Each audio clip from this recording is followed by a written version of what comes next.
ఇక ఆడవాళ్ళకి ముఖ్యంగా మీరు ఒక హౌస్ వైఫ్‌గా, అమ్మగా మీ జర్నీ ఎలా బ్యాలెన్స్ చేశారసలు? నాట్యం ఒక పక్కన, ఇంకొక పక్కన ఫ్యామిలీ, మీ కెరియర్. యాహ్! కెరీర్ అంటే ఫుల్ టైమ్ కెరీర్‌గా నేను చేసింది తక్కువ కానీ, బట్ పార్ట్ టైమ్‌గా మాత్రం I was always active. Like మీకు తెలుసు కదా! నేను ఈటీవీలో దాదాపు ఒక 12 ఏళ్ళు వర్క్ దశాబ్దం చేశాను. పైన. అవును. ఆల్మోస్ట్ 12 ఏళ్ళు వర్క్ చేస్తూనే ఉన్నాను. హ్మ్. ప్లస్ ఆ 12 ఏళ్ళు నా రచనా వ్యాసంగం అంతా సాగుతూనే ఉంది. ఓకే. ఇంట్లో మా అమ్మాయి పేరు మీద Maitreyi school of fine arts అని చెప్పి ఇంట్లో డాన్స్ క్లాసెస్ రన్ చేస్తూనే ఉన్నాను. ఓకే. ప్లస్ నేను మా కాలనీకి నేను కాలనీ ప్రెసిడెంట్‌ని. ఓహ్! తర్వాత చూడండి మరి ఎన్ని multi tasks. And I have a ladies club run truly by me, okay. and we have almost 40 to 50 members ఉన్నారు. Every month once in 2 months actually ఏదో ఒక యాక్టివిటీ కండక్ట్ చేస్తూనే ఉంటుంది. ఉంటాం. ప్లస్ కొంచెం I don't say philanthropic work అని నేను పెద్దగా చెప్పుకోను కానీ, but we do a little bit of social service మా పరిధిలో సూపర్. ఎంతవరకు వీలవుతుందో అంతవరకు. అది కాక రచనా వ్యాసంగం జరుగుతుంటుంది. అలాగే ఇంట్లో ఫ్యామిలీ అదే పనులు అవి. ఇవన్నీ ఎలా అసలు? అండ్ మాకు ఒక దేవాలయం ఉంది చిరువాడలో, వెంకటేశ్వర స్వామి ఆహా! దేవాలయం ఉంది. ఆ ఓకే. దేవాలయం కార్యక్రమాలు అన్నీ కూడా చేస్తూ ఉంటాను అనమాట. అంటే పెద్దల సహకారం కూడా ఉందనుకోండి. డెఫినెట్. సో ఈ ఈ మల్టీ టాస్కింగ్ అనేటువంటిది చేయడం అనేది ఐ స్ట్రాంగ్లీ ఫీల్ అండి, it is purely time management అండి. Time management and your willingness to do it. Yes. Interest. And ఇంకొకటి ఏంటంటే ఫ్యామిలీ సపోర్ట్. నేను అనుకుంటా there are 10% of women those who are suffering. కానీ ఆ 10% వదిలేస్తే 90% of the women they can excel in everything that they aim for. అది నేను చాలా ప్రగాఢంగా నమ్ముతాను. ఒకప్పుడు తరవేమో కానీ, బట్ గత 20 ఏళ్ళుగా చూస్తే కనుక ఫ్యామిలీ సపోర్ట్ చాలా బాగుంటుందండి. హస్బెండ్ సపోర్ట్ చాలా బాగా ఉంటుంది. పిల్లల సపోర్ట్ చాలా బాగా ఉంటుంది. ఇవన్నీ లేకపోతే ఇవాళ ఇంతమంది ఉమెన్, మీరు ఉమెన్ మ్యాగజైన్స్ తీస్తే ఎంతమంది ఉమెన్ మనం చూస్తున్నాం సక్సెస్ అయిన స్టోరీస్. యెస్. ఈవెన్ క్యాబ్ డ్రైవర్లుగా కూడా పైలట్స్ దగ్గర నుంచి. దుబాయ్ లాంటి దేశాల్లో Yes. కూడా క్యాబ్ డ్రైవర్స్ కింద చేస్తున్నారు. ఉమెన్ ఉన్నారు. ఇక్కడ కూడా నేను హైదరాబాద్‌లో కూడా ఉన్నారు మన వాళ్ళు. ఉన్నారు. ఎందుకు ఇన్‌స్టాలో లేరు? ఎంతో ఫేమస్ అయ్యారు. అయినా హ్మ్. బస్ కండక్టర్స్ గా చేసిన పెట్రోల్ బంకులో అంటే ఎంతో కష్టమైనటువంటి వాటిల్లో కూడా ఆడవాళ్ళు రాణిస్తున్నారు. అది కూడా సక్సెసే కదా! డెఫినెట్‌లీ. చాలా కరెక్ట్ అది. ఎందుకంటే ఇక్కడ డాన్స్ ఫీల్డ్కి వచ్చేటప్పటికి ఏమవుతుందంటే పోస్ట్ డెలివరీ ఉమెన్ బాడీలో కొన్ని చేంజెస్ వస్తాయి వస్తాయి. డెఫినెట్గా. అయినప్పటికీ కూడా సో ఇప్పుడు పోస్ట్ డెలివరీ అయిన తర్వాత టీచింగ్ ప్రొఫెషన్కి మారిపోతారు చాలా మంది. ఎందుకంటే పిల్లల్ని చూసుకొని పెర్ఫార్మెన్సెస్ అంటే అన్ఫార్చునేట్లీ ఇప్పుడు ఉమెన్లో కళాకారుల్లో మనం చూస్తున్నటువంటి ప్రాబ్లమ్స్ ఏంటంటే డాన్స్ ప్రోగ్రామ్స్ అన్ని ఈవినింగ్ ఆఫ్టర్ 6 ఉంటాయి. సో జనరల్ గా ఫ్యామిలీ ఎక్స్పెక్టేషన్ ఏంటంటే హస్బెండ్ ఇంటికి వచ్చే టైంకి ఎదురుగుండా ఉండాలి, ఇంటి పనులన్నీ చూసుకోవాలి, ఉండాలి. పగలల్లా నీ ఇష్టం, నేను ఆఫీస్లో లేనప్పుడు ఏదైనా చేసుకో. అది జనరల్ గా క్లాష్ అనేది ఎక్కడ వస్తుందంటే it is just time management. కానీ మనం చేసేటువంటి పనిలో కనుక వర్త్ ఉంది, నిజంగా దానితోటి అవుట్పుట్ ఉంది. అవుట్పుట్ అంటే నేను అనేది కొంత ఫైనాన్షియల్గా అవుట్పుట్ ఉంటే డెఫినెట్గా ఫ్యామిలీకి హెల్ప్ అవుతుంది అని అర్థం చేసుకుంటారు. అలాగే కొంత అకాంప్లిష్ అవుతోంది, నా భార్య కానీ మా కోడలు కానీ అకాంప్లిష్ అవుతోంది అని అనుకున్నప్పుడు డెఫినెట్గా హెల్ప్ చేస్తారు. అండ్ మూడోది ఏంటంటే తనకి ఇష్టమైనది, తను ఆనందంగా ఉండడానికి ఈ కళలు పనిచేస్తున్నాయి అని అనుకున్నప్పుడు ఖచ్చితంగా ఫ్యామిలీ సపోర్ట్ అయితే ఉంటుందండి. ఒక 10% ఇబ్బందులు పడేవాళ్ళు కూడా ఉన్నారు. నేను I'm not totally saying that. కాకపోతే ఈ టైం మేనేజ్మెంట్ కనుక పర్ఫెక్ట్గా చేసుకోగలిగినట్లయితే ఇవి మైనర్ ఇష్యూస్ అని నేను అనుకుంటున్నాను. కొంచెం టైం పడుతుంది, కాకపోతే టైం పడుతుంది.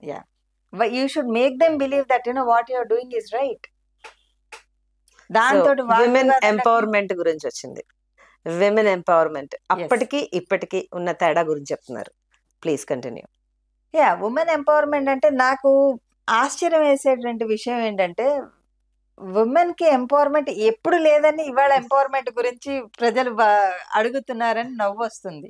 అంటే దాన్ని ఏమంటారంటే ఒక అభూత కల్పన, లేదంటే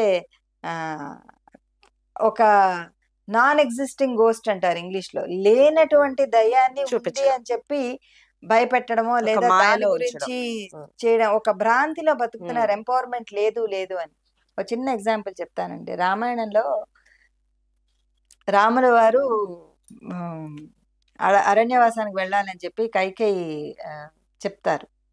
చెప్తే ఆ, సీతాదేవి అంటుంది రాముడితోటి, నేను కూడా మీతోటి వస్తాను అని. అంటే కాదు, అంతా అరణ్యం, అది చెట్లు చేమలు ముళ్ళులు అవన్నీ అవును. ఉంటాయి, దారి ఎంత అప్పుడు ఆ బాగుంటుంది సంవాదం. సంవాదం. సీతాదేవి అంటుంది పులులు క్రూర మృగాలు ఉంటాయి, వద్దు సీత మా అంటాడు. నాన్న ఉన్నా మా నాన్న దశరథుడు ఏమన్నారో తెలుసా? అది ఇది మీకు మహాపురుషుడికి ఇచ్చి చేసిన అన్నారు నా- కానీ నాకేదో అనుమానం పురుష రూపంలో ఉన్న స్త్రీకి స్త్రీకి ఇచ్చి ఇచ్చేసాడా వివాహం అంది. చేశా. చూడండి మరి, అంటే మనం సీతాదేవి అంటే ఇందాక మనం అనుకున్నాం కదా, ఉత్తమ కేడర్కి చెందినటువంటి ఆవిడ, స్వీయ నాయిక, అవును. అంతటి ఉత్తమురాలు ఇలాంటి మాట అనింది అంటే మీకు వాల్మీకి రామాయణంలోనే ఉంది ఇది. అవును. అంటే ఇది ఎందుకు గాను మనం అర్థం చేసుకోవాల్సి వచ్చిందంటే, ఇది తీసుకురావాల్సి వచ్చిందంటే, అప్పటికే స్త్రీలు ఎంపవర్మెంట్ తోటి ఉన్నారు. ఆవిడ వెళ్ళాలి అనుకుంది, వెళ్ళింది అంతే. ద్రౌపది నేను చేసుకోను అని అనుకుంటే 5గురిని చేసుకొని ఉండేవారు. ఆవిడ ఇష్టపడింది, చేసుకున్నారు. ఆవిడ ధర్మానికి తల ఒగ్గి నేను చేయాలి అనుకున్నారు, చేశారు. అంతే. సో అండ్ గీత దాటద్దన్నాడు లక్ష్మణుడు, ఆవిడ దాటింది. అది ఎంపవర్మెంట్ కాదా? అంటే నేను అనేది దాన్ని తప్పు పట్టడం కాదు, రామాయణాన్ని వాల్మీకిని వ్యాసుల వారిని విమర్శించేంత గొప్పదాన్ని కాదు. కానీ నేను అనేది స్త్రీకి ఎప్పుడు కూడా స్వయం ప్రతిపత్తి ఉన్నది. మనం ధనానికి లక్ష్మీదేవి అంటాం, విద్యకి సరస్వతీదేవి అంటాం, వేద విద్యకి గాయత్రీదేవి అంటాం కదా, శక్తికి దుర్గదేవి. సో ఇట్లా అంటే అలా చూపించారు. కానీ జరిగేటువంటి గృహహింసలన్నీ జరుగుతూనే ఉన్నాయి. అంటే గృహహింస మాట మనకి బిట్వీన్ 70s అండ్ 80s మధ్యలో, 40s సతీ అవన్నీ కూడా 50s అలా. అది దేశకాల పరిస్థితులు బట్టి జరిగినటువంటి సంఘటనలండి. దాన్ని తీసుకొని వచ్చి మనం ఇక్కడ పెట్టడానికి వీలేదు. అండ్ ప్యారలల్ గా మీరు చూడండి, తరిగొండ వెంగమామని చూస్తాం, మొల్లదని చూస్తాం. సో అట్లా కూడా వచ్చినటువంటి వాళ్ళు చాలా మంది ఉన్నారు. చిన్నమాదేవి ఉన్నారు, అక్కమహాదేవి ఉన్నారు, అలాగే మనకి సమ్మక్క సారక్కలు ఉన్నారు, మాణిక్యామ్మ ఉన్నారు. విలేజ్ గ్రామ దేవతలందరూ కూడా స్థానికంగా ఉన్నటువంటి వాళ్ళే. సో ఉమెన్ ఎంపవర్మెంట్ అనేది ఎప్పటి నుంచో ఉంది. అది లేదు అసలు ఎంపవర్మెంట్ అంటే మనకి ఏం కావాలన్నది మనం ముందు డిసైడ్ చేసుకోవాలి ఝాన్సీ గారు. Correct. As long as we believe that we are empowered, there is no one that's. And dance ద్వారా, డాన్సే నాకు ఎంపవర్మెంట్ ఇస్తుంది నిజం చెప్పాలంటే. మీరు చెప్పింది వింటుంటే స్త్రీలు పురుషులతో సమానం అని ఏదో పోరాడినట్టుంది. సమానం కాదు అసలు, వాళ్ళు అధికం అని చెప్పారు. ఎగ్జాక్ట్లీ ఎంపవర్మెంట్ అంటే ఏంటంటే, ఈ మన డిక్షనరీ డెఫినేషన్స్ కానీ మీనింగ్స్ కానీ తీసుకుంటే, నిర్ణయం తీసుకోగలిగినటువంటి శక్తి కలిగినటువంటిదే ఎంపవర్మెంట్ అని చెప్పని అంటారు. ఇక్కడ నిర్ణయం తీసుకోగలిగినటువంటి శక్తి కావాలా మీకు, సక్రమంగా నడిచేటువంటిది కావాలా. ఆ ఫైన్ లైన్ కనుక మనం మిస్ అవ్వకుండా ఉన్నట్లయితే, ఇవాళ చూడండి సక్సెస్ఫుల్ గా మనకి ఐటీ కంపెనీలో పొద్దు నుంచి రాత్రి వరకు వర్క్ చేస్తున్న ఉమెన్ ఉన్నారు. And they are trying to balance the family, taking care of children, and they excel in their office works as a team leaders. Empowerment అనేది నాన్ ఎగ్జిస్టింగ్ గోస్ట్ నన్ను అడిగితే. ఎంపవర్మెంట్ లేదు అనేది. అవును. So all the women we are empowered, no doubt. ఇవాళ చూడండి, మీరు నేను ఇద్దరం ఉమెనే మాట్లాడతాం. ఇంక ఇది కాక ఇంకేం ప్రత్యక్ష నిదర్శనం కావాలి మీకు చెప్పండి. రాజకీయాల్లో రాణిస్తున్నాం, సంగీతంలో మరి పట్టమ్మాళ్ళు కానీ, లేకపోతే ఎంఎస్ సుబ్బలక్ష్మి గారు కానీ, మరి చూడండి రుక్మిణీదేవి అరుండేల్ గారు కానీ, ఎంతమందిని మీరాబాయి దగ్గర నుంచి మరి సంఘాన్ని వ్యతిరేకించినటువంటి వాళ్ళే, కుటుంబంలో వ్యతిరేకించినటువంటి వాళ్ళే. రాణాతోటి ఆవిడెంత ఫైట్ చేశారు, అలాగే మీరాబాయి ఎంత ఫైట్ చేశారు, పురంధరదాస్ వైఫ్ ఆవిడెంత ఫైట్ చేసింది. సో ఇది ఫైట్ చేయడం అంటే అది ఎంపవర్మెంట్. అంటే మనం నమ్మినటువంటి సిద్ధాంతాన్ని ఆచరించగలిగే ఆత్మస్థైర్యం కలగడం అది.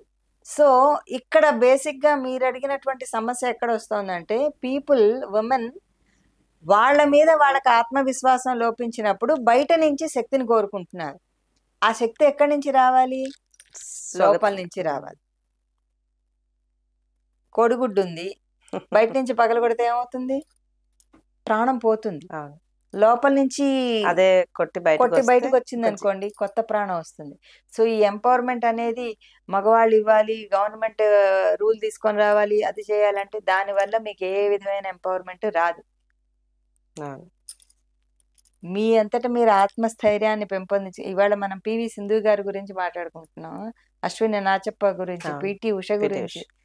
వీళ్ళందరూ మరి ఏ విధంగా అంటే శారీరక దారుఢ్యాన్ని పురుషులతో సమానంగా వాళ్ళు కూడా పెంపొందించుకొని, అంటే ఎంత శ్రమ చేసి శ్రమ. ఉంటారు చెప్పండి. ఇప్పుడు లోపం ఎవరి దగ్గర ఉంది? నేను అంటే ఏ, ఏ, వ్యతిరేకంగా మాట్లాడుతున్నానని కాదు, కానీ ఈ దృక్కోణం నుంచి కనుక మనం ఆలోచన చేసుకున్నట్లయితే అసలు ఇది ఎంప సమస్యే కాదు. ఎగ్జాక్ట్లీ మీరు ప్రారంభించండి. 9 అడుగులు వేయండి, 10వ అడుగుకు వాళ్ళే చేతులు అందిస్తారు. మీకు అంతే. ఎవరైతే మీరు వ్యతిరేకం భావిస్తున్నారో, మీరు 4 అడుగులు వేస్తే మిగతా 6 అడుగులు వాళ్ళ చేతులు పట్టుకొని నడిపిస్తారు. అవును. చాలా మంది సపోర్ట్ ఇస్తారు. అది నేను అనేది. చాలా బాగుంది.